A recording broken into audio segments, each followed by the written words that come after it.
ஸ்ரீபாஷ்யத்தில் இருக்கக்கூடிய வியத்பாதம் என்றதை பற்றி பார்க்க போகிறோம். வியத்பாதம், வியத்துனா என்ன?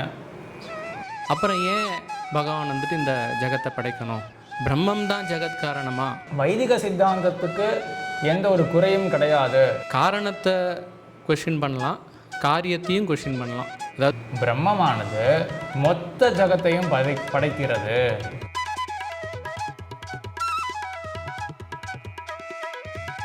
முக்கியமான விசாரம் இருக்குது இந்த பாதத்தில் ஜீவாத்மாவை பற்றி. அது உள்ள அந்தரியாமையாக இருக்கிற பகவான் அப்படின்னு அர்த்தம். அந்த ஆத்மாவுக்கான ஞானம் தான் படைக்கப்படுறதே ஒழிய ஆத்மாவே படைக்கப்படுறது கிடையாது. இந்த சுரூபம் அப்படின்ற சொல்லு இங்கே எப்படி எடுத்துக்கலாம்னா வடிவம் அப்படின்னு எடுத்துக்கலாமே. ஆத்மா எப்போவுமே அணுவாக தான் இருக்குது. அதோடைய ஃபார்ம் என்ன அப்படின்னா அணு தான்.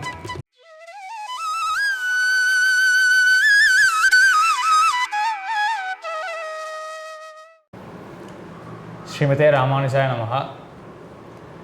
இன்றைக்கு KM ரங்கராஜன் சுவாமியோட கூடியிருக்கோம். காழியூர் ஊரை சேர்ந்தவர். இனிஷியலாக இருந்தது ஸ்ரீபெரும்புதூரில். அங்கே இருந்து 10வது வரைக்கும் படித்து அதற்கு பிறகு சென்னையில் 11th 12th பண்ணி பிறகு SCC வெங்கடேஸ்வரா காலேஜில் ஸ்ரீபெரும்புதூர்லேயே இருக்கிற காலேஜ் அங்கே இன்ஜினியரிங் பண்ணி இப்பொழுது பேங்க் ஆஃப் அமெரிக்காவில் ஒரு கம்ப்யூட்டர் அனலிஸ்ட்டாக இருக்கார். சம்பிரதாயத்தை நல்லா ஆழமாக கற்கணும் என்றதில் ரொம்ப தீவிரமான ஆசை.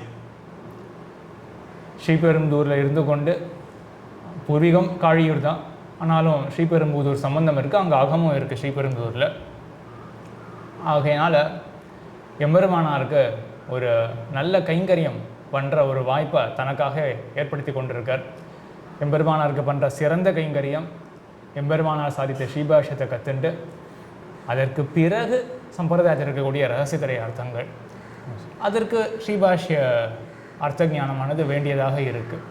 ஆக எம்பெருமானாருக்கோ மற்றுமுண்டான ஆச்சாரியர்களுக்கோ பிரீத்தியை விளைவிக்க வேண்டும் என்றால் அவர்கள் சாதித்த அர்த்தங்களை நன்றாக மனதிலே தேக்கி கொண்டு அதன்படி நடக்க வேண்டும் அப்படின்றது தான் சரியானதாக இருக்கும். அதற்கு சேர ரொம்ப அழகாக படிச்சுன்னு வந்துட்டுருக்கார். இன்றைக்கு நாம் ஸ்ரீபாஷ்யத்தில் இருக்கக்கூடிய வியத்பாதம் என்றதை பற்றி பார்க்க போகிறோம். இது கொஞ்சம் சற்றே தள்ளி வரக்கூடிய விஷயம். 2வது அத்தியாயத்தினுடைய 3வது பாதம், அதை பற்றி பார்க்க போகிறோம். போனதில் ஜிக்ஞாசாதிகரணம் பார்த்தோம். அது முதல் அதிகரணம், ஸ்ரீபாஷ்யத்தினுடைய முதல் அதிகரணம். இப்போ கொஞ்சம் தள்ளி பார்க்குறோம். ஏனென்றால் இது கொஞ்சம் ரொம்ப இன்ட்ரெஸ்டிங்கான விஷயம், ரொம்ப முக்கியமான விஷயம். சம்பிரதாயத்தினுடைய ரொம்ப ஆழமான முக்கியமான கருத்துக்கள் எல்லாம் இந்த பாதத்தில் இருக்கிறபடினால இந்த வியத்பாதத்தை இப்போது பார்க்க இருக்கிறோம். வியத்பாதம், வியத்துனா என்ன? வியத்துனா ஆகாசம். ஆகாசம், சரி. ஆகாசத்தை பற்றின டிஸ்கஷனோட ஆரம்பிக்கிறது இந்த பாதமானது. அதுக்கு முன்னாடி பாதம்னா மேபி சொன்னால் சரியாக இருக்கும். பாதம்னா அடியன் ஒரு அத்தியாயத்துலேயும் 4 பாதங்கள் இருக்கிறது. ஒரு பாதத்துலேயும் கொஞ்சம் வரக்க மல்டிபிள் அதிகரணங்கள் இருக்கலாம். சரிதான். இப்போ இதில் முதல் அதிகரணமான இந்த வியத் பாதத்தில் இருக்கிற முதல் அதிகரணத்தோட பெயர் வியத் அதிகரணம் அப்படிங்கிறதுனால இந்த பாதத்துக்கே வியத் பாதம் என்று ஒரு பெயர் உண்டானது. சரி, இந்த பாதத்தில் ஆகாசத்தை பற்றின பிரஸ்தாபம். சரி, வியத் அப்படின்னா ஆகாசம். இந்த 2வது அத்தியாயம் மொத்தம் 4 அத்தியாயங்கள் இருக்குது ஸ்ரீபாஷ்யத்தில். அது அநேகமாக தெரிஞ்சிருக்கும். 4 அத்தியாயங்கள் இருக்குது. அதில் ஒவ்வொரு அத்தியாயத்தையும் 4 பாதங்கள் என்பதை நம்ம முன்னாடியே பார்த்துருக்கோம் இந்த விஷயங்கள்லாம். இப்போ 2வது அத்தியாயத்தினுடைய 3வது பாதத்தை பற்றி பார்க்க இருக்கிறோம், வியத் பாதம் அப்படின்றது. இந்த பாதத்தினுடைய சுருக்கம் அடியன். இந்த பாதம் 3வது பாதமாக வருகிறது. இதற்கு முன்னாடி இருந்த 2 பாதங்கள், அதாவது ஸ்மிருதி பாதம் மற்றும்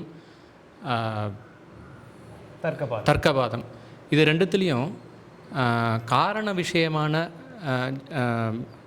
பிரம்மத்தை பற்றின விசாரங்கள் இருந்தது. அதாவது இந்த அத்தியாயமே அவிரோத அத்தியாயம் அப்படிங்கிறது. இது எதுக்காக வந்ததுன்னா வேத வாக்கியங்களில் வந்துட்டு பிரம்மம் ஜெகத்காரணம் என்று சொல்லக்கூடிய வாக்கியங்களில் சில விரோதங்கள் இருப்பதாக கேள்விகள் எழ அதற்கு விடை சொல்கிறதுக்கு தான் இந்த அத்தியாயமே வந்தது. இதில் முதல்ல 2 பாதங்களானது காரண விஷயமான பகவானை பற்றின சில சந்தேகங்கள் எழ அதற்கான பதில்கள் உரைத்தது. இதில் 3வது பாதமும் 4வது சந்தேகம் எழுந்தன, என்ன பதில்கள் உரைக்கப்பட்டன அடியன்.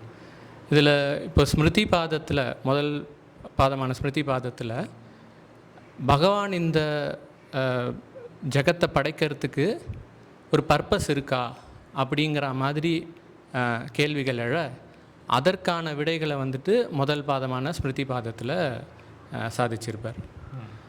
இதே 2வது பாதமான கொஞ்சம் எக்ஸ்பிளைன் பண்ணலாம், என்ன பர்பஸ் இருக்கான்னு ஏன் ஒரு கேள்வி வரணும்? அப்படியே எனக்கு ஞாபகம் இருக்கிற வரைக்கும் சுவாமி, இப்போது அவன் வந்து இந்த அவாப்த சமஸ்த காமனாக இருக்கிறதுனால அவனுக்கு வந்துட்டு ஒரு தனியாக ஒரு ஆசை அப்படிங்கிறதே ஒன்று கிடையாது. அதனால் ஒரு உலகத்தை ஆசைங்கிறது ஒன்று கிடையாது. அப்போது அதுக்கு ஒரு பிரயோஜனம் ஏதோ ஒன்று பண்ணி அவனுக்கு ஒரு பிரயோஜனம் வரணும் அப்படிங்கிறதும் கிடையாது. அப்போது இந்த ஜகத்தை படைக்கிறதுக்கு அப்போ அவனுக்கு ஒரு பிரயோஜனமே இருக்காதே, அப்புறம் ஏன் பகவான் வந்துட்டு இந்த ஜகத்தை படைக்கணும் அப்படிங்கிற மாதிரி தான் கேள்விகள் எழ அதற்கு நம்ம முன்னாடியே கூட ஸ்ரீசைலேஷ் சுவாமி இதில் கூட பார்த்தோம். அது வந்துட்டு அவன் ஒரு லீலைக்காக தான் பண்ணுறானே ஒழிய இதுக்கு தனியாக ஒரு பிரயோஜனம் அப்படிங்கிறது வந்துட்டு பகவானுக்கு அதுக்கு இல்லை ஜெகத்தை படைக்கிறதுக்கு அப்படிங்கிறது தான் சமாதானமாக விளக்கமாக சாதிச்சிருப்பார் சுவாமி. இதுக்கு அடுத்த பாதமான தர்க்க பாதத்தில் பரபக்ஷ நிராசனம். அதாவது சரி பிரம்மம் அதாவது ஜெகத்காரணம் இருக்குது, ஆனால் பிரம்மம் தான் ஜெகத்காரணமா அப்படிங்கிறதுல விசாரங்கள் வர சில பேர் வந்துட்டு மூல பிரகிருதி தான் ஜெகத்காரணம் அப்படின்னோ, இல்லை காரணமே கிடையாது சூன்ய காரணம் அப்படின்னோ, அந்த மாதிரி சில பரமாணுக்கள் காரணம் அப்படி அந்த மாதிரி மற்ற காரணங்களை மற்ற மதங்கள் பட்சங்கள் உரைக்க அதெல்லாம் இல்லை, பகவான் தான் ஜெகத்காரணம் அப்படிங்கிறத வந்துட்டு எஸ்டாப்ளிஷ் பண்ணுறதுக்கு தர்க்கபாதம் 2வது பாதம் அடி. ஆக 2 பாதம். முதல்ல ஸ்மிருதி பாதம், அதில் என்ன பண்ணப்படுறது அப்படின்னா, பகவானும் அவாப்த சமஸ்த காமன் ஆயிட்டு அவனுக்கு சிருஷ்டி தொழிலை செய்து என்ன பயன் ஏற்பட போகிறது, ஆகையினால் அவன் படைத்தல் தொழிலை செய்ய மாட்டான், அவன் ஜெகத் சிரஷ்டா கிடையாது என்ற ஆக்ஷேபம் வர பகவான் லீலையாக செய்கிறான், ஆகையினால் அவன் சிரஷ்டா என்று சொல்லலாம் அப்படின்னு ஸ்மிருதி பாதத்தில் உரைத்தார். அதற்கு பிறகு தர்க்க பாதத்தில் வைதிக சித்தாந்தத்துக்கு எந்த ஒரு குறையும் கிடையாது என்றதோடு மட்டும் இல்லாமல் மற்ற பட்சங்களில் குறை இருக்கின்றன, பரமாணு அதுதான் ஜகத்துக்கு காரணம் என்று சொன்னால் அதில் குறைபாடுகள் இருக்கின்றன, மூல பிரகிருதியே உலகத்தை படைக்கும் என்றால் அதிலும் குறைபாடு இருக்கின்றன அப்படின்னு தர்க்கபாதத்தில் மற்ற பட்சங்களை நிராசனம் பண்ணார். 2 தர்க்கபாதம். சரி, இப்போது 2, 3 வியத் பாதம். வியத் என்றால் ஆகாசம். முதல் அதிகரணம் வியத் அதிகரணம், ஆகாசத்தை பற்றின சர்ச்சை அங்கே வருது. ஆகையினால அந்த மொத்த பாதத்துக்கே வியத் பாதம் என்று பெயர். மொத்த பாதத்துக்கும் ஆகாசத்துக்கும் தொடர்பு கிடையாது. இதெல்லாம் அமரநாதி பிராணம் போல தான். முதல் சொல் அமரநாதி பிரான் அப்படின்னு இருக்கிறதுனால அத்தோடு அந்த பாதமானது சொல்லப்படுகிறது. சரி, இந்த 3வது பாதத்தில் அடியன் இப்போது முதல் 2 பாதத்தில் வந்துட்டு காரண விஷயத்தை பற்றின சந்தேகங்களை அதை நிவர்த்தி பண்ண மாதிரி இப்போது இந்த 2 பாதத்துலேயும், அதாவது வியத் பாதத்துலேயும் அதுக்கப்புறம் இருக்கிற பிராணபாதம், இது 2த்துலேயும் வந்துட்டு காரிய விஷயத்தை பற்றின சந்தேகங்களை அதை நிவர்த்தி பண்ணுகிறார். அதாவது பிரம்மம் ஜெகத்காரணம் என்று சொல்லும் இந்த வாக்கியத்தில் காரணத்தை கொஷின் பண்ணலாம், காரியத்தையும் கொஷின் பண்ணலாம். அதாவது காரியமான ஜெகத்து, அதாவது இந்த ஜெகங்கிறது ஒரு படைக்கப்படக்கூடிய ஒரு பொருள் தானா அப்படிங்கிற ரீதியில் கேள்விகள் எழுப்பி அதனால் அந்த ஸ்டேட்மெண்ட் நாட் வேலிட் அப்படின்னு எஸ்டாப்ளிஷ் பண்ணுறதுக்கு பூர்வபக்ஷி பார்க்குறான். ஆனால் அதற்கான சமாதானங்கள் தான் நம்ம இதில் பார்க்க போகிறோம். சரி, அந்த ஸ்டேட்மெண்ட்டை இன்னும் ஒரு ஏவகாரத்தை சேர்த்தா சட்டுன்னு புரிய வரும். பிரம்மமானது மொத்த ஜகத்துக்கும், ஏவகாரம் இல்லாமல் மொத்த அப்படின்ற சொல்ல சேர்ப்போமே, பிரம்மமானது மொத்த ஜகத்தையும் படைக்கிறது இப்படின்றது தான் வேதாந்திகளுடைய ஸ்டேட்மெண்ட். பிரம்மமானது மொத்த ஜகத்தையும் படைக்கிறது. இதில் முதல்ல காரண விஷயத்தில் என்ன சந்தேகம் வந்தது? பிரம்மமானது படைக்குமான அப்படின்ற சந்தேகம் வர, படைக்கும், லீலையாக படைக்கும் பிரம்மம். சரி, இப்போ அடுத்தது மொத்த அப்படின்ற ஒரு வார்த்தையை போட்டிருக்கோம் இல்லையா? பிரம்மமானது அனைத்து ஜகத்துக்கும், மொத்த ஜகத்துக்கும் காரணமாக இருக்கிறது என்று. அந்த மொத்த ஜகத்து அப்படின்றதுக்குள்ள ஆகாசமும் அடங்கி இருக்கு.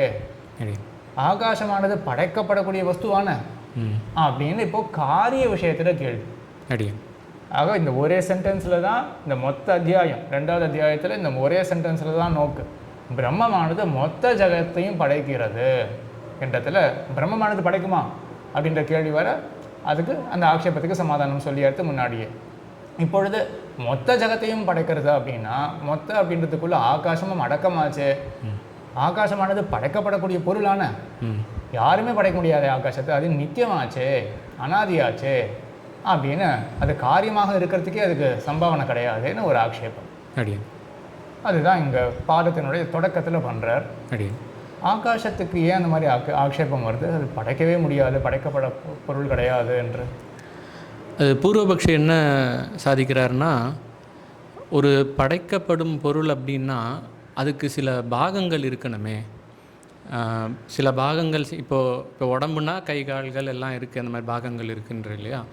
அந்த மாதிரி சில பாகங்கள் சேர்ந்தால் தானே ஒரு பொருளுங்கிறது படைக்கப்படுறதுங்கிற மாதிரி ஆறுது. அப்போ ஆகாசத்துக்கு தான் பாகங்களே கிடையாது, அதனால் அது படைக்கப்படும் பொருள் என்று கூற முடியாது அப்படின்னு ஒரு இதற்கு சொல்கிறார்.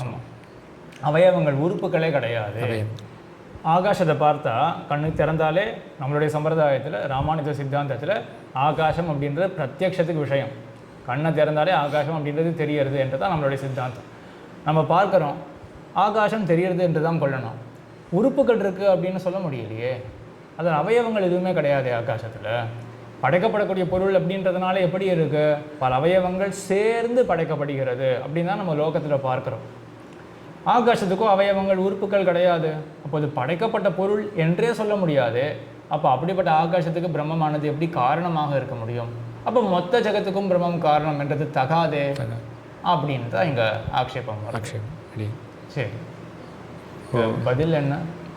பதில் சித்தாந்தத்தில் என்ன உரைச்சிருக்காருன்னா, 2 விஷயம் சொல்லியிருக்கார் சுவாமி. ஒன்று வேத வாக்கியங்களில் இருக்குது, ஆகாசங்கிறது படைக்கப்படுறதுங்கிறது இருக்குது, அது ரொம்ப ஸ்ட்ரெயிட் ஃபார்வர்டு ஆன்சர். இன்னொன்று, அவன் கேட்ட கேள்விக்கு ஆகாசத்துக்கு பாகங்கள் இல்லையே அப்படின்னு சொன்னதுக்கு, இல்லை ஆகாசத்துக்கு பாகங்கள் இருக்கிறது. எப்படின்னா, இப்போது நம்மளுக்கு பிரசித்தமாக தெரிஞ்சது தான் அந்த சமஷ்டி சிருஷ்டி, வியஷ்டி சிருஷ்டி அப்படிங்கிறது. இதில் இந்த சமஷ்டி சிருஷ்டியில் நிறைய ஸ்டெப், அதாவது ப்ராசஸ் இருக்குது. அதில் ஒன் ஆஃப் தி ப்ராசஸ் இந்த பஞ்சீகரணம் அப்படின்னு கடைசியில் வரும்.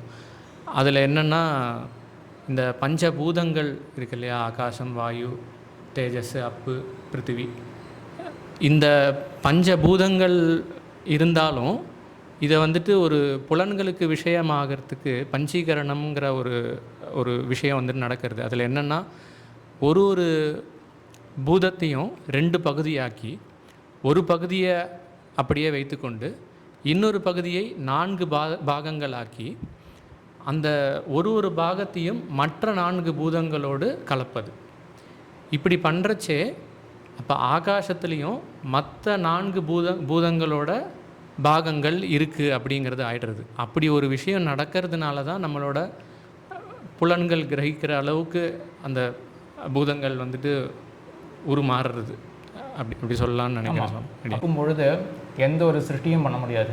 இதெல்லாம் சேர்த்த அப்புறம் தான் நாம ரூபத்தை பிரம்மாவால் பண்ணவே முடியும். நாமம் அப்படின்னு எப்படி கொடுக்க முடியும்? ஒரு ஆப்ஜெக்ட்டுக்கு பெயர் எப்படி கொடுக்க முடியும்னா, ஒரு உருவம் இருந்தால் தான் கொடுக்க முடியும். அப்போது அந்த உருவம் ஏற்படுவதற்கு இந்த ஒரு அந்யோன்ய சம்ஸ்லேஷம் அப்படின்றது ஏற்பட வேண்டியதாக இருக்குது. அதான் பஞ்சீகரணம். அது ஏற்பட்டால் தான் ஒரு உருவத்தையே கொடுக்க முடியாது பிரம்மாவால். ஸோ அப்போது இதிலிருந்து என்ன எஸ்டாப்ளிஷ் ஆகுதுன்னா, ஆகாசத்துக்கு பாகங்கள் இருக்குது அப்படிங்கிறதும் தெரிய வர்றதுனால, அப்போ அது ஒரு படைக்கப்படக்கூடிய ஒரு பொருளாகத்தான் அது இருக்கும் அப்படிங்கிறத சித்தாந்தத்தில் சாதிச்சிருக்கார் சுவாமி. ஸோ இங்கே ஒரு சூக்ஷ்மமாக நோக்க வேண்டிய ஒரு இன்ஃபரன்ஸ், இங்கே பஞ்சீகரணம் பண்ணப்படுறதுனாலேயே என்ன நம்ம இன்ஃபர் பண்ணலாம், பாகங்கள் இருக்குது. ஏன்னா பிரிக்கணும் இல்லையா பஞ்சீகரணத்துக்கு. இப்போ பஞ்சீகரணத்தில் நம்ம பர்சன்டேஜ் வாரியாக சொன்னால் கூட சுலபமாக ஆகிடும். கடைசியில் என்ன இருக்கும், இப்போ ஆகாசத்தில் what is it compose of? 50% ஆகாசம் இருக்கும். மீதி 12.25 மற்ற வாயு, அப்பு, தேஜஸ், பிருத்திவி எல்லாம் 12.25% ஆகாசத்தில். 12 அடியன் 12 அடியன் 12 அடியன். அப்போ அதே மாதிரியே மற்ற 4 பூதங்கள்லேயும் அதே தான். அந்த பூதத்தோட விகிதாச்சாரம் 50% இருக்கும். மற்ற 4 பூதங்களோடது 12.5% இருக்கும். சரி, ஆகையினால இப்போ ஆகாசத்துக்கும் இந்த மாதிரி அவயவங்கள்லாம் இருக்கின்றன. ஆகையினால ஆகாசமானது படைக்கப்படக்கூடிய பொருள் தான். அப்போது எங்கே சந்தேகம் ஆரம்பிச்சது? பிரம்மமானது அனைத்து ஜகத்துக்கும் காரணம், மொத்த ஜகத்துக்கும் காரணம் என்று ஸ்டேட்மெண்ட் வேதாந்தி சொல்ல, அப்பொழுது என்ன ஆட்சேபம் எழுந்தது? மொத்த ஜகத்துக்குள்ள ஆகாயமும் அடக்கம் தானே. ஆகாயம்ன்றது காரிய பொருளே கிடையாது, அதுக்கு காரணம்ன்றது ஒன்று கிடையவே கிடையாது. அதுதான் அப்புறம் தானே பிரம்மமா அல்லவா அப்படின்ற விசாரம். அதுக்கு ஒரு காரணமே கிடையாது என்ற ஒரு கேள்வியோட கிடையாது, ஆகாசமும் ஒரு காரியம் தான், அதுக்கு காரணம் உண்டு அப்படின்னு சொல்லி அதுவும் பிரம்மம் தான் என்று சொல்றதுனால இப்போது என்னாச்சுன்னா ஒரு கேள்விக்கு பதிலானது வந்தது. இதுக்கு அடுத்தது என்ன பார்ப்போம் அப்படின்னா, ஆகாசமானது இந்த மாதிரி உருவாயிருக்கு சொல்லலாம். இப்போ அனைத்து ஜகத்துக்கும் பிரம்மம் காரணம் என்றால் அதில் ஆகாசம் எப்படி அடக்கமோ அதே போல் ஜீவாத்மாவும் அடக்கம் தானே. ஆக ஜீவாத்மாவை காரியம்னு சொல்ல முடியுமா? ஜீவாத்மாவை காரியம் என்று சொன்னோமே என்றால் சித்தாந்தத்தினுடைய அடிப்படை என்னது? ஜீவாத்மான்றது நித்தியம், அனாதி. இந்த அனாதி நித்தியம் அப்படின்றதுக்கு ஒரு சின்ன வாசி இருக்குது. அனாதினா ஆதியற்றது, நித்தியம் என்றால் அழிவற்றது. பொதுவாகவே அழிவற்றது அது ஆதியற்றதாகவும் தான் இருக்கும். அபாவம்னு ஒரு பதார்த்தம் இருக்குது. இந்த பிராகபாவம் பிரத்வம்சாபாவம் இருக்கு இல்லையா, அது மட்டும் பிரத்வம்சாபாவம் என்ன ஆகுது? அதற்கு ஆதி இருக்குது, அதற்கு அழிவு கிடையாது. பிராகபாவத்துக்கு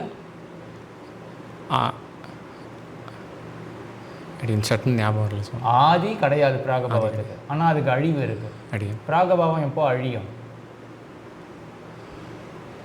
குடத்தினுடைய பிராகபாவம் குடம் ஏற்பட்டு அழிஞ்சு போயிடும். அதுக்கப்புறம் குடம் ஏற்பட போகிறது அப்படின்னு யாருக்குமே தோன்றாது, அதான் ஏற்பட்டாச்சு. அப்போ பிராகபாவம் அனாதியாக இருக்கும், ஆனால் அதற்கு அழிவு உண்டு. ஆனால் பாவ பதார்த்தம் ஒன்று இருக்கக்கூடிய ஒரு பதார்த்தம் இருக்கு இல்லையா, அது ஏதாவது ஒன்று அழிவற்றதாக இருக்கு என்றால் அது அனாதியாக தான் இருக்கும். அதே போல் அனாதியாக இருக்கக்கூடியது ஒன்று அது நித்தியமாக தான் அழிவற்றதாக தான் இருக்கும். ஒன்றே ஒன்று எங்கேயாவது எடுத்து பிடிச்சி சொல்லுவா, கர்மம் அப்படின்னு ஒன்று சொல்லலாமே, கர்மம் அனாதி ஆனால் அதுக்கு அழிவு இருக்கே அப்படின்னு. ஆனால் கர்மன்றது எம்பெருமானுடைய ஒரு திருவுள்ள கருத்து தான், அது வேறு ஒரு சம்பிரதாய விஷயம். அது இருக்கட்டும். ஆனால் ஜென்ரல் ரூல் என்ன அப்படின்னா, நித்தியமாக ஒன்று இருக்குது, அழிவற்றதாக ஒன்று இருக்குது அப்படின்னா அது அனாதியாகத்தான் இருக்கும். இப்போ ஜீவாத்மா என்ன ஆகுது? அது நித்தியம், அனாதி, அதுக்கு ஆதி கிடையாது, அந்தமும் கிடையாது. ஆனால் நம்மளுடைய ஸ்டேட்மெண்ட்டில் இப்போ எங்கே இடிக்கிறது? படைக்கப்படும் பொருள், ஜெகத் முழுக்க படைக்கப்படும் பொருள் அப்படின்னு வர்றதுனால அப்போது ஜீவாத்மாவும் ஒரு படைக்கப்படக்கூடிய பொருள் தானே அப்படின்னு பூர்வபக்ஷி கேள்விகள் எழுப்புறார். ஆமாம். ஸோ மொத்த ஜகத்துக்கும் பிரம்மம் காரணம் அப்படின்னா மொத்த ஜகத்துக்குள்ளே ஜீவாத்மாவும் அடக்கம் தானே, அது அனாதியானது, அதுக்கு காரணம் என்றதே கிடையாது. அப்போ எப்படி பிரம்மமானது அதற்கு காரணமாக இருக்கும் அப்படின்னு ஒரு ரொம்ப வேலிட் கேள்வி. இதற்கு பதில் ரொம்ப முக்கியமான பதில், ஸ்வபாவ அந்யதாகரணம், அதே போல் ஸ்வரூபான்யம் அப்படின்னு அடுத்த எபிசோடில் ரொம்ப முக்கியமான விஷயத்தை பற்றி பார்ப்போம். இந்த எபிசோடில் ரங்கராஜன் சுவாமி ரொம்ப அழகாக இது ஒரு முக்கியமான விஷயம், நடுவில் இருக்கக்கூடிய சூக்ஷ்மமான விஷயம், ஆகாசத்துக்கு உறுப்புகள் இருக்கின்றன அப்படின்றத சட்டிலான விஷயம். அது பஞ்சீகரணம் ஏற்படுறபடியினாலேயே எஸ்டாப்ளிஷ் பண்ணலாம், அதுக்கு உறுப்புகள் இருக்கின்றன அப்படின்றத அந்த விஷயத்தை ரொம்ப அழகாக தெரிஞ்சு கொண்டோம். அடுத்தது ஆத்மாவை பற்றின ஆச்சரியமான விஷயத்தை பார்க்கலாம்.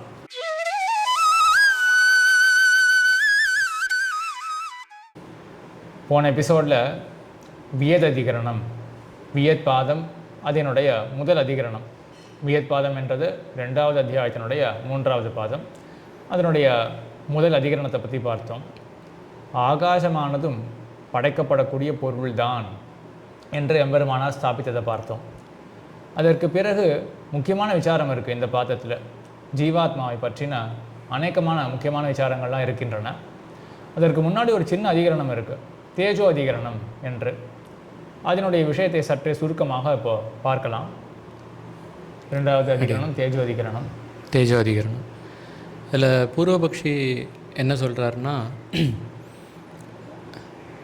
இப்போது மூலப்பிரகிருத்தியிலிருந்து, அதாவது சமஷ்டி சிருஷ்டியில் மூலப்பிரகிருத்தியான அவிபக்த தமசிலிருந்து வர்க்கமாக மூலப்பிரகிருத்தியான அவிபக்த தமசிலிருந்து விபக்த தமசாக மகான் அகங்காரம் அப்படின்னு படைக்கப்படுறது. அப்போது ஒரு தத்துவத்துக்கும் கிரமத்தை மட்டும் கொஞ்சம் ஞாபகம் வச்சுக்கோங்க. அவிபக்த தமஸ் அதுதான் பிரளய காலத்தில் இருக்கும். அதுலேருந்து விபக்த தமசா அது மாறும். அதற்கு பிறகு மகான் அகங்காரம் அப்படின்னு ஒரு கிரமம் இருக்குது. விபக்த அவிபக்த மேபி இதுக்குன்னே தனியாக ஒரு எபிசோடு பண்ணலாம், எக்ஸாக்டாக இந்த டேர்ம்ஸ்க்கெலாம் என்ன மீனிங் அப்படின்னு. இது ஒரு கிரமம் மட்டும். இப்போ அந்த பேர்களை மட்டும் நம்ம இப்போ நெஞ்சத்தை வச்சுப்போம். அவிபக்த தமஸ், அதற்கு பிறகு விபக்த தமஸ், அதிலிருந்து மகான் அகங்காரம் பஞ்ச ஞானேந்திரியங்கள் கர்மேந்திரியங்கள், சாத்விக அகங்காரத்திலேருந்து இந்திரியங்கள்லாம் வருகின்றன, பூதாதியிலிருந்து தன்மாத்திரைகள் வருகின்றன அப்படின்னு ஒரு கிரமம். இதை பற்றி டீட்டெயில்டாக மற்றொரு வீடியோலையும் பார்க்கலாம். சரி. அப்போது இந்த மாதிரி படைக்கப்படும் போது ஒரு தத்துவத்துக்கும் அதற்கு முந்தின தத்துவம் தானே காரணம், அதுதானே அதை படைக்கிறது அப்படிங்கிற மாதிரி பூர்வபக்ஷி கேள்வி எழுப்ப, அப்போது அந்த மாதிரி வேத வாக்கியமே அந்த மாதிரி தான் இருக்குது. அடியன் இப்போது ஆகாஷாத் வாயு அக்னி தைத்திரிய உபநிஷத்துலேயே இருக்கு இல்லையா? அடியன். அப்போ வாயுவிலிருந்து அக்னி பிறக்கிறது அப்படின்னு தானே இருக்குது. ஆமாம். அப்போ அந்த மாதிரி வாக்கியங்கள்லேயே அப்படி இருக்கிறதுனால அப்போது மகானுக்கு வேணால் பகவான் காரணமாக இருக்கலாம், ஆனால் அதுக்கு அடுத்தடுத்த தத்துவங்களுக்கு அதுக்கு முந்தின தமசுக்கு அங்கே போயிடணும். ஏன்னா விபக்த தமசுக்கு தானே மகான் வருது. விபக்த தமசுக்கு வேணால் பகவான் காரணமாக இருக்கலாம், மகானுக்கு அந்த விபக்த தமஸ் காரணம் அடியன் அப்படின்னு கேள்வி வரும். ஆமாம். அதற்கு சித்தாந்தம் என்ன சாதிச்சிருப்பாருன்னா, ஒரு இதனால் இப்படி எடுத்துகிட்டு போட்டோமே. ஆமாம், பகவான் விபக்த தமசுக்கு மட்டும்தான் காரணம். விபக்த தமசுலேருந்து மகான் வருது, மகான்லேருந்து அகங்காரம் வருது, அதுலேருந்து இப்போ ஆகாசம் வந்துட்டோம் அப்படின்னு பண்ணுவோம். ஆகாசத்துலேருந்து வாயு வருது, அப்படியே இருக்கட்டுமே. வாயுலேருந்து தேஜஸ் வருது, அப்படின்னே போகட்டுமே அப்படின்னு இருந்தால், அப்போது சர்வத்துக்கும் காரணம் பகவான் தான் அப்படிங்கிறது அதில் சரியா சரி வராது. அது அடிபட்டு போய்டும் இல்லையா? நம்ம அந்த ஸ்டேட்மெண்ட்டில் மட்டும் திருஷ்டியை வைக்கணும், கண்ணை வைக்கணும். என்ன ஸ்டேட்மெண்ட்டு? அனைத்து ஜகத்துக்கும் பிரம்மம் காரணம், மொத்த ஜகத்துக்கும் பிரம்மம் காரணம் அப்படின்னு அந்த ஸ்டேட்மெண்ட்டை விடவே கூடாது. அதுதான் சித்தாந்தத்தில் இருக்கக்கூடிய பரமமான ஸ்டேட்மெண்ட். அப்போது என்ன பாதம் அங்கே வந்தாலும் அதை தீர்க்க வேண்டியதாக இருக்குது. அனைத்து ஜகத் அப்படின்றதுக்குள்ள மற்ற பதார்த்தங்களும் அடக்கும். அப்போ சீக்வென்ஷியலாக நம்ம அந்த காரியகாரண பாவத்தை வச்சுட்டோன்னா பகவான் எதற்கு காரணம்? வெறும் அந்த விபக்த தமசுக்கு மட்டும் அப்படின்னு ஆகிடும். மற்றதுக்கெல்லாம் அடுத்த பொருள்கள் காரணம் அப்படின்னு ஆகிடும். அப்போ பகவான் சர்வ காரணம் அப்படின்றது வராது இல்லையா? ஆகையினால சித்தாந்தத்தில் அதை ஒத்துக்கொள்ள முடியாது. அப்போ சித்தாந்தத்தில் பதில் என்ன? இப்போது இந்த பொருட்கள், இந்த தத்துவங்கள் எல்லாமே அச்சித் தத்துவங்கள் தான். அப்போது ஒரு சங்கல்பம் இருந்தாலொழிய ஒரு விஷயத்தை படைக்க முடியாது. அப்போ இந்த அச்சித் தத்துவங்கள் சங்கல்பிக்க முடியாது அதால். அப்போது இந்த தத்துவங்களை சரீரமாக உடைய ஒரு பகவான் அவனோட சங்கல்பத்தினால தான் இதெல்லாம் படைக்கப்படுறதே ஒழிய அது தானாக முந்தின தத்துவங்கள்லேருந்து தோன்றாது அப்படிங்கிறது தான் சித்தாந்தம் சொல்லும். அந்த வாக்கியங்கள் இருக்கு இல்லையா? எந்தெந்த வாக்கியங்கள்லாம் ஆகாசத்துலேருந்து இது தோன்றது, அதுலேருந்து இது தோன்றது அப்படின்னு சொல்கிறதோ, அந்தந்த வாக்கியங்கள் என்ன சொல்கிறது அப்படின்னா தத் ஐக்ஷத அப்படின்னு சொல்லிகிட்டே வருது. அந்த ஆகாசமானது பார்த்தது, வாயுவானது பார்த்தது, தேஜஸானது பார்த்தது அப்படின்னு சொல்லிட்டு வருது. இப்போ லிட்ரலாக நம்ம இங்கே அர்த்தத்தை கொள்ள முடியாது. ஆகாசம் பார்த்தது அப்படின்னா பொருந்தாது. ஆகாசம் எப்படி பார்க்க முடியும்? அப்போது பார்த்தல் அப்படின்றது ஒரு சேத்தனனுடைய தர்மம், அவனுடைய தொழில் தான் அது பார்த்தல் அப்படின்றது. இங்கே என்ன வச்சுக்கலாம்? கொஞ்சம் அதுக்கு ஒட்டின அர்த்தமாக என்ன வச்சுக்கலாம்? சங்கல்பித்தது. பார்த்ததுன்னா சங்கல்பித்தது அப்படின்னு வச்சுக்கலாம். அப்போ அந்த சங்கல்பம் செய்யக்கூடிய சக்தி யாருக்கு இருக்குது? சேத்தனனுக்கு தான். இந்த ஆகாஷாதி பதார்த்தங்களுக்கு கிடையாது. ஆக ஆகாசத்துலேருந்து வாயு பிறந்தது, அந்த வாயுவானது பார்த்தது அப்படின்றது. அப்போ இந்த வாயுன்ற சொல்லுக்கு அப்படிப்பட்ட வாயுலேருந்து அக்னி பிறக்கிறது, அந்த அக்னியானது பார்த்தது அப்படின்னு அந்த உபநிஷத்தில் மேலே போயின்னு இருக்கு. அப்போ இந்த வாயுன்ற சொல்லுக்கு நேர வெறும் இந்த காற்றை எடுத்துக்க முடியாது, ஏன்னா அது பார்க்க முடியாது. அப்போ இந்த வாயு அப்படின்ற சொல்லுக்கு என்ன அர்த்தம்? இப்போ அது உள்ள அந்தரியாமையாக இருக்கிற பகவான் அப்படின்னு அர்த்தம். அப்போ வாயுவை சரீரமாக கொண்ட பகவான் அப்படின்னு அந்த சப்தத்துக்கு அர்த்தமாக இருக்கு. ஆகையினால சித்தாந்தத்தில் இப்போ என்ன ஸ்தாபிக்கப்படலாம்? அதனால் சர்வத்துக்கும் பகவான் தான் காரணமாக இருக்க முடியுமே தவிர்த்து வேறொன்றும் இல்லை அப்படி. அப்போ மற்றொன்று காரணம் அப்படின்றது இங்கே வராது. பூர்வபக்ஷி கேட்டது என்ன?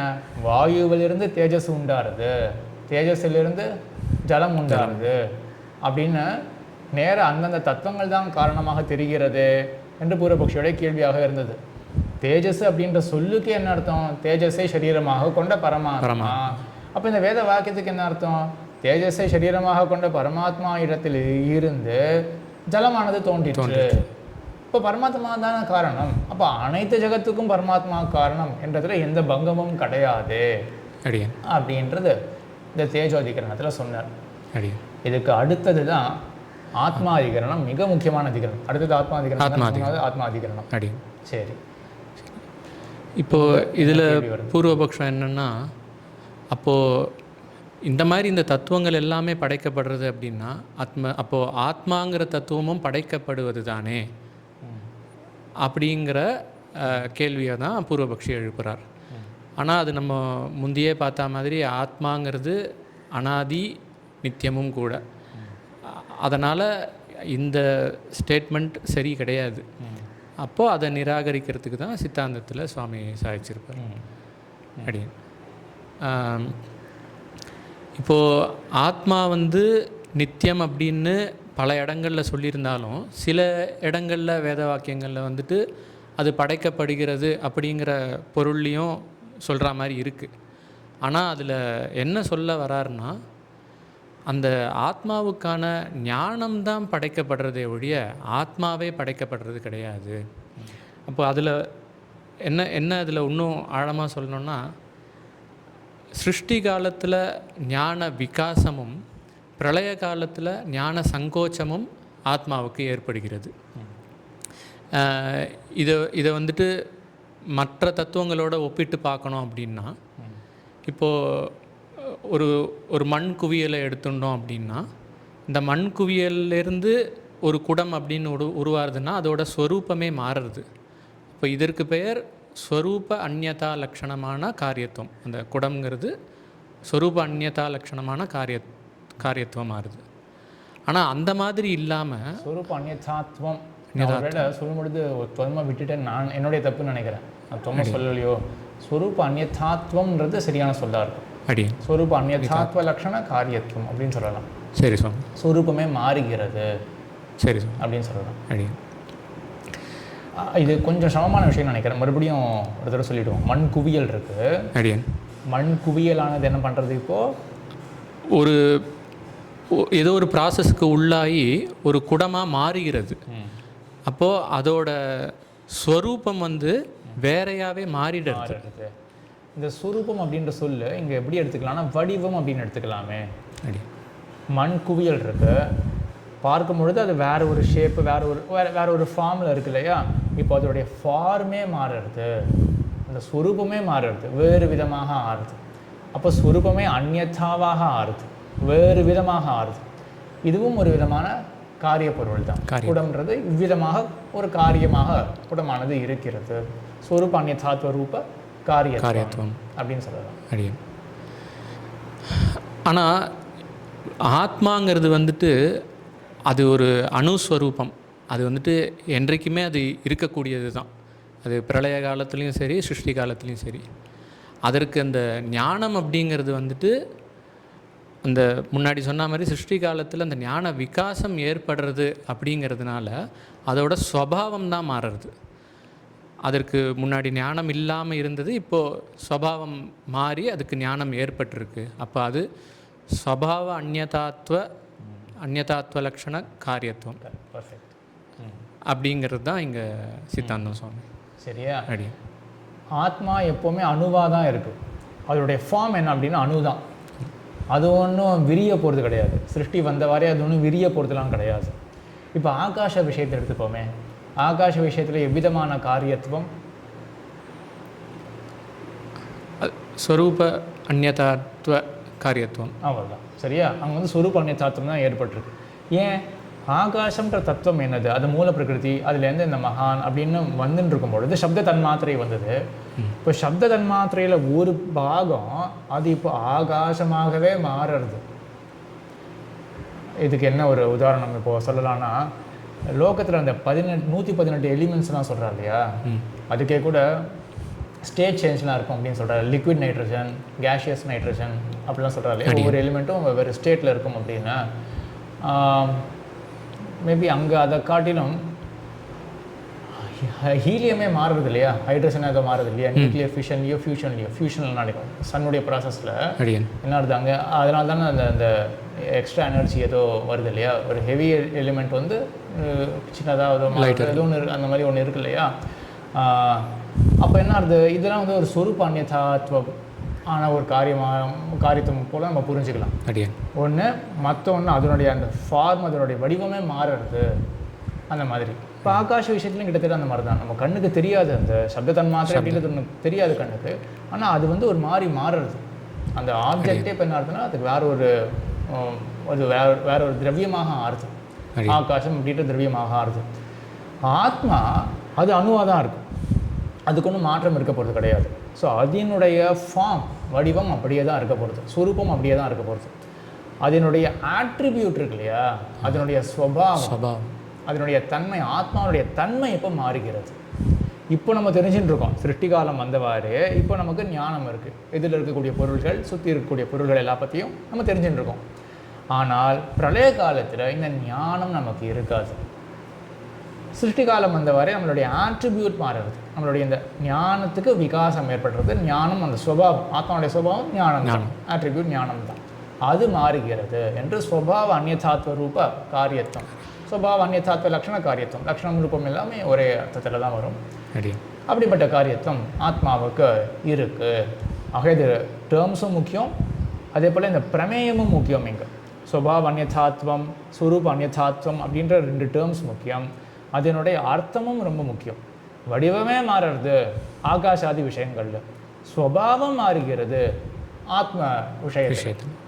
சரி, இனிமேல் நம்ம கொஞ்சம் அந்த தர்க்க ரீதியாக சிலதை அனலைஸ் பண்ணணும். நம்ம முன்பு ஒரு தர்க்க ரீதியாக அந்த டிஸ்கஷன் போது அனலைஸ் பண்ணியிருக்கோம்.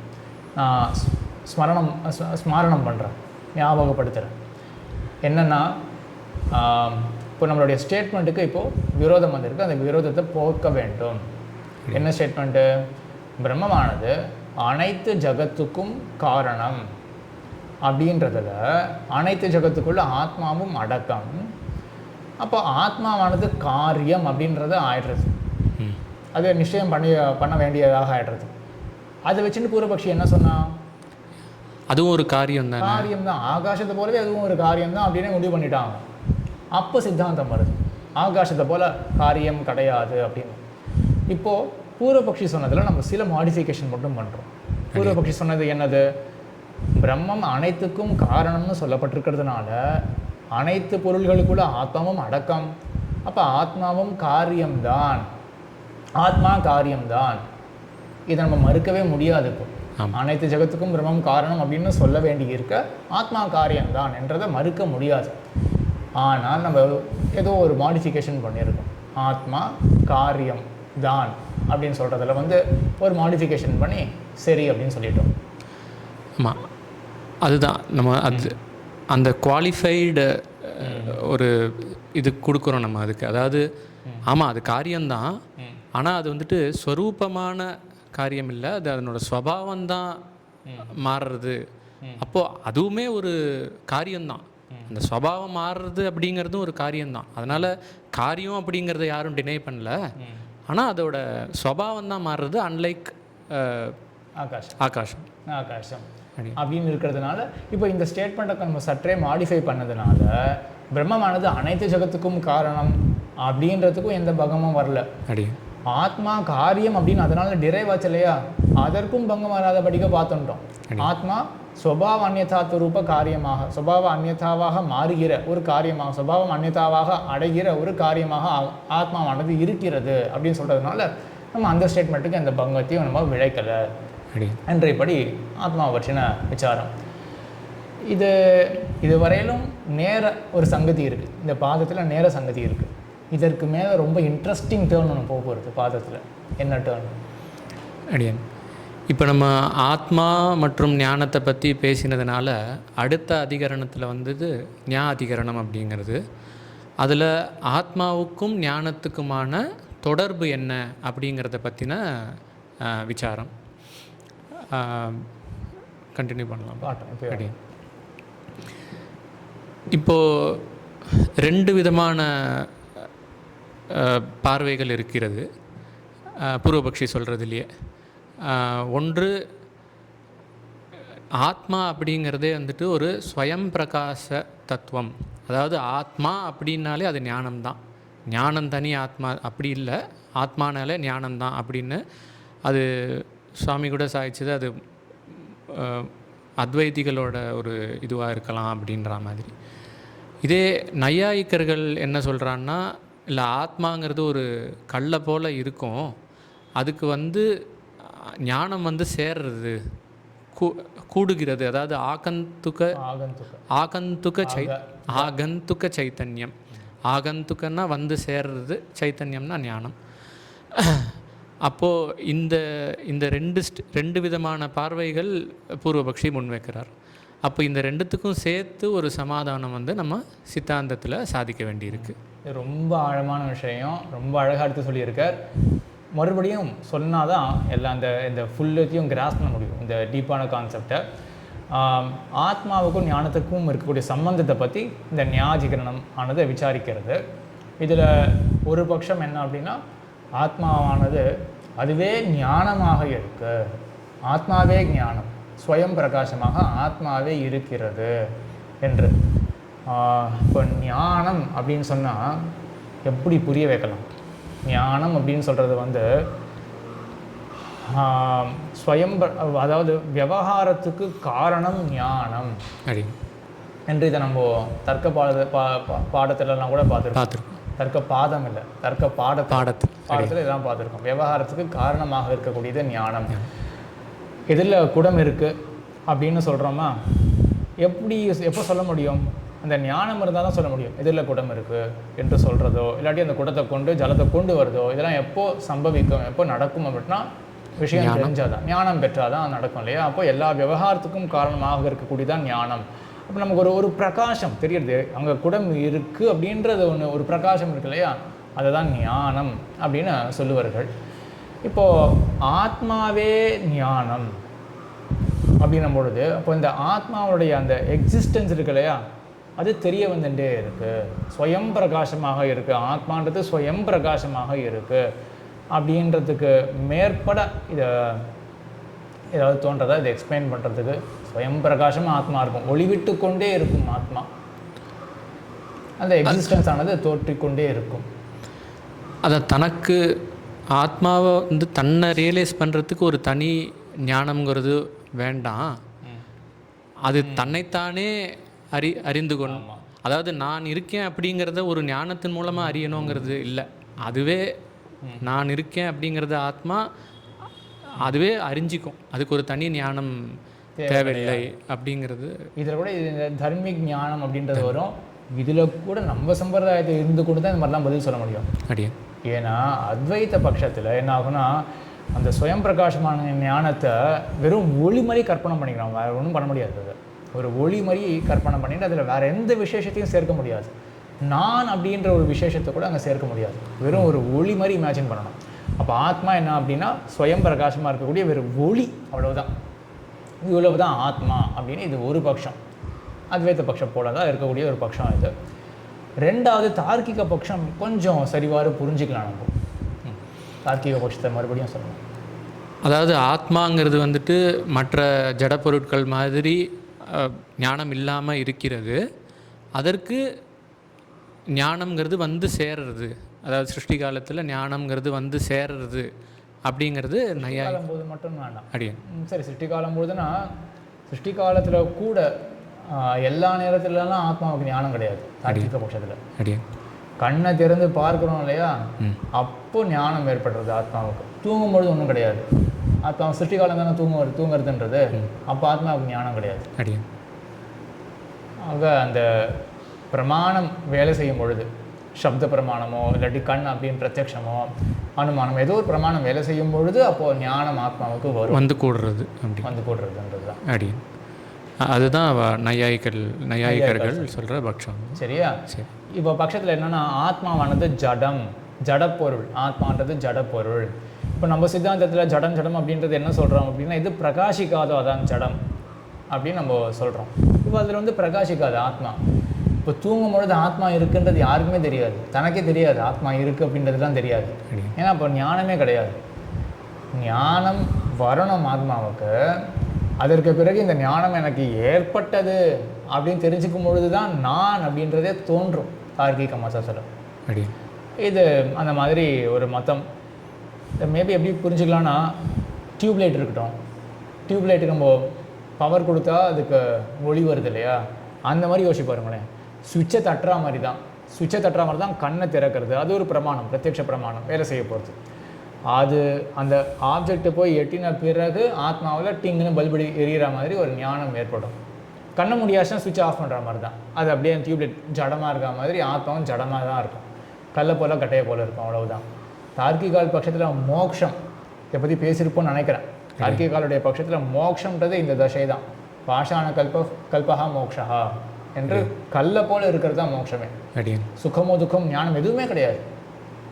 இயல்பான நிலை ஆத்மாவுக்கு இதுதான், சுலமாக இருக்கக்கூடிய தன்மை தான். சாய்ச்சிருக்கேன் சுவாமி. இது ரெண்டு விஷயங்கள் பார்த்துருக்கோம். இப்போ பூர்வபக்ஷத்தில் சித்தாந்தம் ரொம்ப உற்று நோக்க வேண்டியது, ரொம்ப முக்கியமான சித்தாந்தம் ஆத்மாவுடைய ஞானத்தை பற்றினது சித்தாந்தத்தில் என்ன சொல்லப்படுறது அப்படின்னு.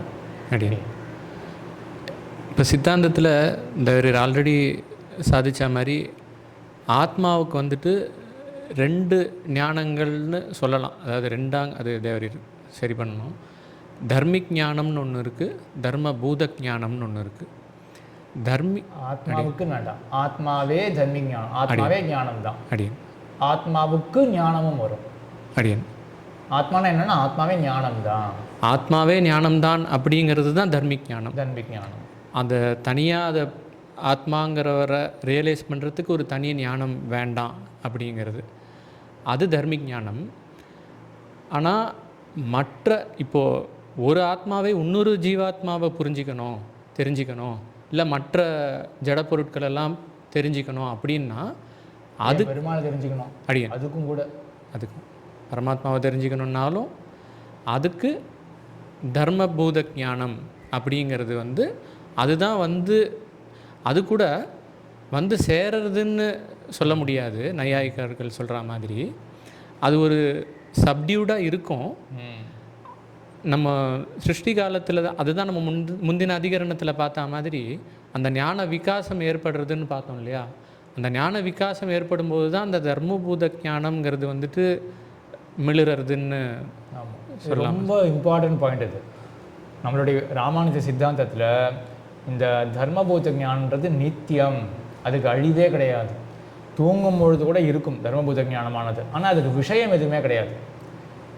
மற்ற ஜாகிரத தசை வந்தவாறு, அதாவது விழித்த தசை வந்தவாறு கண் முதலான இந்திரியங்கள் மூலமாக ஞானமானது விகசிக்கும்.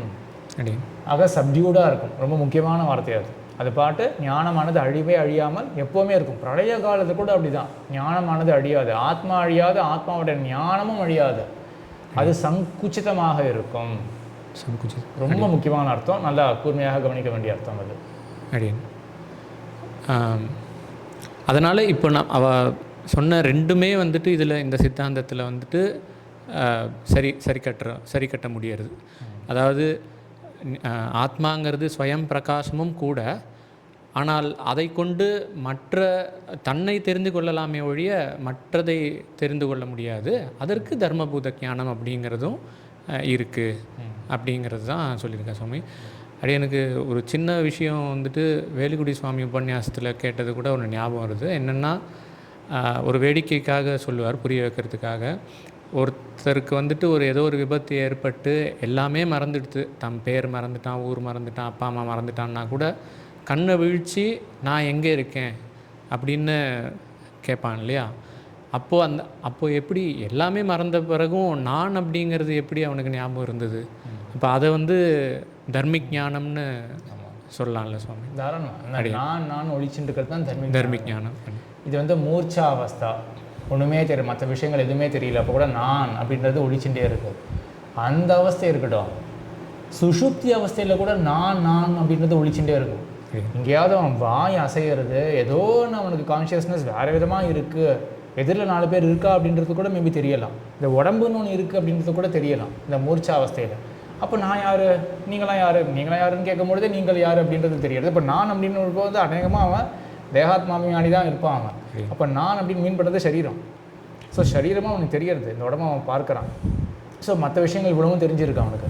சுஷுப்தி தசையில் யோசிச்சு பார்ப்போமே, ஒன்றுமே கிடையாது, உடம்பு கூட அவன் தெரிஞ்சுக்க மாட்டான்.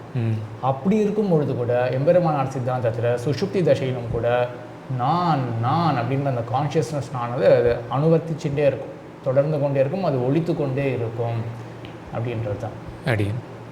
ஆக இப்போ இந்த தர்மிக் ஞானம் இருக்கு இல்லையா, இதை ஏன் நம்ம ஞானம், இப்போ ஆத்மாவே என்ன இருக்கு, ஆத்மாவே ஞானம், ஆத்மாவுக்கு ஞானமும் வருது. இந்த தர்மபூத ஞானத்தை கூட ஓரளவுக்கு புரிஞ்சுட்டுலான்னு தோன்றது. ஞானம் ஒரு விஷயத்தை பற்றி நான் புதுசாக அறிஞ்சிக்கிறேன், அப்போ என்னுடைய ஞானமானது புதுசாக விகாசத்தை அடையிறது. தர்மபூத ஞானம் ஓரளவுக்கு புரிஞ்சிக்க முடியும். இப்போது ஆத்மாவே ஞானம் அப்படின்னு சொல்கிறோமே, அதை எப்படி புரிஞ்சுக்கிறது? ஆத்மா ஏன் ஞானம் என்று சொல்லப்படுறது என்றால், ஞானம்னா விவகாரத்துக்கு ஹேத்துவாக இருக்கிறது, அதை கொண்டு பேச முடியணும், ஏதோ ஒரு பிரகாசம் தெரியணும் இல்லையா? இப்போது எதிரில் சேர் இருக்குன்னு எப்படி சொல்ல முடியும்? சேருடைய தோற்றம், அது பிரகாசம் நமக்கு ஏற்படணும். சேரை பற்றின ஞானம் எனக்கு ஏற்பட்டிருக்கு அப்படின்றது எப்போ சொல்ல முடியும்? ஞானமானது நமக்கு ஒழிக்கணும் இல்லையா? ஞானம் ஏற்பட்டிருக்கு அப்படின்னு நமக்கு தோற்றணும் இல்லையா? அது எப்போ தோற்றும்? அதுக்கு நம்மளுக்கு அந்த கிரகிச்சிக்கிற அந்த அதுதான் தர்மபூத ஞானம். அதாவது நம்ம புலன்கள் மூலமாக அதை பார்த்தாலும் அதை நம்மக்கிட்ட சேரணும் அந்த ஞானம். நம்ம தர்க்கத்தில் கூட பார்த்துருக்கோம், இதை இந்த பிராமணியவாதத்தில் இதெல்லாம் பார்த்துருக்கோம். அதாவது எதில் சேர் இருக்குது அப்படின்னா சேரை பற்றி தெரிஞ்சுக்கிறது ஒன்று இருக்குது. அதை நான் தெரிஞ்சுட்டேன்றது எப்போ நம்ம தெரிஞ்சுப்போம் அப்படின்னா அதே நேரத்திலே தெரிஞ்சுப்போம். அதுதான் ஞானமானது, ஸ்வயம் பிரகாசம். அதை பற்றி தெரிவிக்கிறதுக்கு மற்றொன்று தேவை கிடையாது, அதுவே காட்டி கொடுக்கும். ஞானம் வந்தாயிருச்சு அப்படின்றது அதுவே காட்டி கொடுக்கும். அப்போ தன்னை பற்றி தெரிஞ்சுக்கிறது மாத்திரம் ஸ்வயம் பிரகாசம் இல்லையா சுவாமி? அந்த மற்ற பொருட்களை பற்றி தெரிஞ்சிருந்தோம், அது தெரிஞ்சிடுத்துன்னு தெரிஞ்சுக்கிறதும் ஸ்வயம் பிரகாசம்னு. தெரிஞ்சுக்கிறதுக்கு மற்றொன்று எதிர்பாராமல் இருக்கிறது தான் ஸ்வயம் பிரகாசமான தத்துவம். இப்போ புரியுறதா? சேர் இருக்குது அப்படின்றதுனாலேயே அதை பற்றி எனக்கு தெரியணும் அப்படின்ற அவசியம் கிடையாது. அதை பற்றின ஞானம் எனக்கு ஏற்படணும், அப்போ தான் அதனுடைய ஒரு பிரகாசம். அதுலேருந்து விஷயத்துவம் அப்படின்னு சொல்லுவாள், விவகார ஆணுகுண்யம் அப்படின்னு சொல்லுவாள். அந்த சேர் எடுத்து நான் ஏதாவது பண்ணணும் இல்லையா, அதை பற்றி ஏதாவது பேசணும் இல்லையா, அதுக்கு என்ன வேண்டியிருக்கு? சேரை பற்றினா ஞானம் வேண்டியிருக்கு. அப்போ சேரில் என்ன ஏற்படுறது? விவகார ஆணுகுண்யம். இதுதான் ஸ்ரீபாஷ்யத்தில் பயன்படுற பதம், சுத்த பிரகாஷிக்கையில் பயன்படுற பதம் விவகார ஆணுகுண்யம்.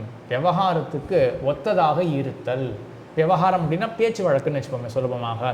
அப்போ சேர் இருக்குது அப்படின்னு சொல்கிறதுக்கு என்ன வேண்டியிருக்கு? சேரானது பிரகாசிக்கணுமே. வெறும் அங்கே சேர் இருந்தால், கண்ண மூடி இருந்தால் நான் அதை பற்றி பேச போகிறது கிடையாது. எப்போ விவகார ஆணுகுண்யம் சேருக்கு வரும்? அது இருக்குங்கிற ஞானத்தை நான் ரியலைஸ் பண்ணிட்டேன் அப்படின்னு அவ்வளோ தூரம் கூட போக வேண்டாம். அது இருக்கின்ற ஞானம் ஏற்பட்டால் அது விவகார ஆணுகுண்யம் வந்துடும். சரியா? இப்போ தான் அடுத்த ஸ்டெப்பு. சரி, அது நான் ரியலைஸ் பண்ணிட்டேன், சேருடைய எக்ஸிஸ்டன்ஸை நான் ரியலைஸ் பண்ணிட்டேன். சரி, நான் ரியலைஸ் பண்ணேன்றதை நான் எப்போ ரியலைஸ் பண்ணேன்? அதுக்கு ஒரு தனி ஞானம் வேண்டாம் இருக்கு இல்லையா? இது அதான் தர்மிக் ஞானம். அதுதான் ஸ்வயம் பிரகாசம். ஆகையினால ஞானமானது ஸ்வயம் பிரகாசம். தனித்தொரு ஞானம் வேண்டாம் அப்படின்னு இருக்கு இல்லையா? ஆகையினால ஞானமானது ஸ்வயம் பிரகாசம். இப்போ ஞானம் ஒன்று ஏற்பட்டிருக்கு அப்படின்னு நம்ம பேசுகிறோமே, எப்போ பேசுவோம் நம்ம? இன்னொரு ஞானம் வேண்டாம், ஞானம் ஏற்பட்டிருக்கு அப்படின்னு காட்டி கொடுக்கறதுக்கு இன்னொரு ஞானம் வேண்டாம். அதுவே ஸ்வயம் பிரகாசம் தான். அதுவே அது போதும். அது போதும் அப்படின்றது இல்லையா, அதுதான் ஸ்வயம் பிரகாசத்துவம். அதுவே போதும், மற்றவங்க உபாயம் தேவை கிடையாது அப்படின்னு. இதை அப்படியே நம்ம தர்ம ஞானத்தை கொண்டு வருவோமே. ஏத ஞானம் ஞானம் அப்படின்னு சொல்கிறோம்.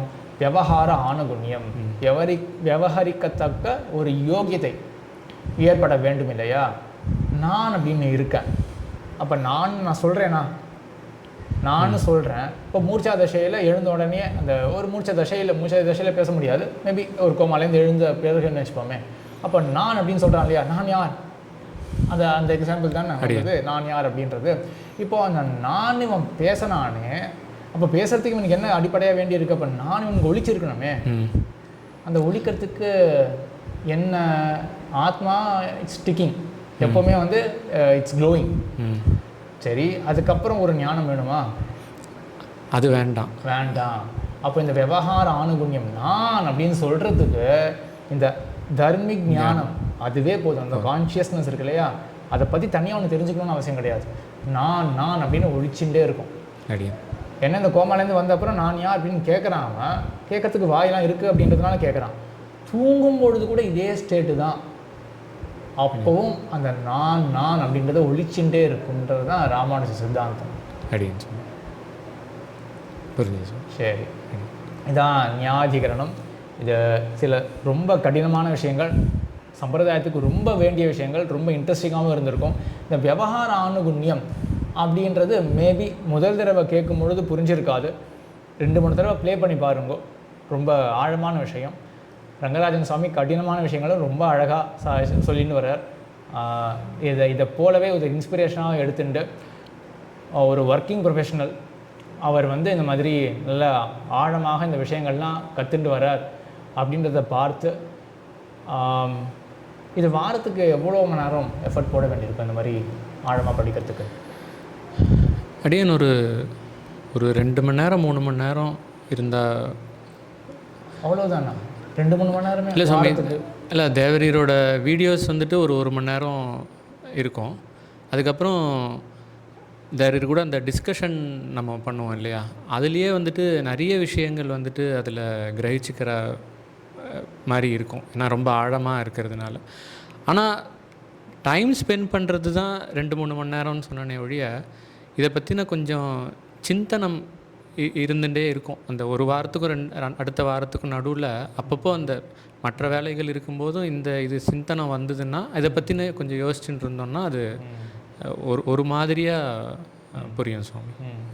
ஸோ இப்போ ஒவ்வொரு வாரத்துக்கும் மேக்ஸிமம் ஒரு 4 to 5 hours வச்சுட்டா கூட அது ரொம்ப பெரிய ஒரு டைம் ஃப்ரேமாக தெரியலை.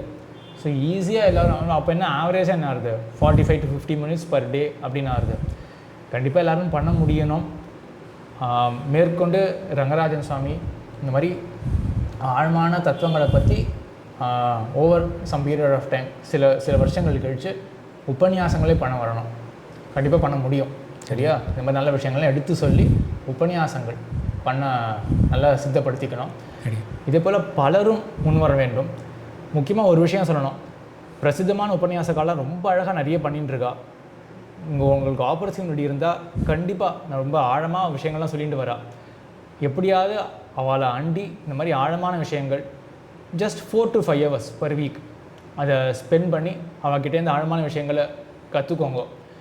ஒருவேளை ஆக்சசபிளாக இல்லை, அவர்களுக்கெல்லாம் நாழி இல்லை என்றால் ராமானுஜ வித்யா அப்படின்ற பிளாட்ஃபார்ம் இருக்குது. இங்கே 30 பேர் இருக்கோம் குரூப்பில். நல்லா இன்டென்ஸாக படிக்கிறவா ஒரு 15-20 பேர் இருக்கா.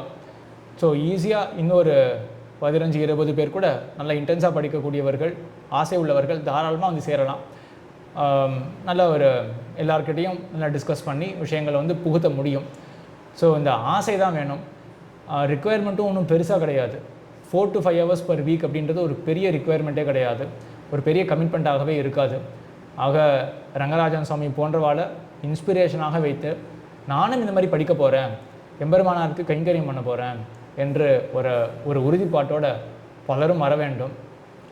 இப்போது ஆத்மாவுடைய ஞானத்தை பற்றி பார்த்தோம். அடுத்தது இதை காட்டிலும் மிக முக்கியமான ஒரு விஷயம், ஆத்மாவுடைய கர்த்திருவம், செயல்பாடு. அதில் எம்பெருமான் இந்த ஆத்மாவை எப்படி இயக்குகிறான் அப்படின்னு ரொம்ப ஆச்சரியமான விஷயம். அதுக்கு ஒரு டைட்டில் கூட இப்படி ஒன்று சொல்லலாம், divine will are human freedom அப்படின்னு சொல்லலாம். ஸோ அவ்வளோ ஒரு டெப்த்துள்ள ஒரு டாபிக் அடுத்த எபிசோடில் பார்க்க போகிறோம்.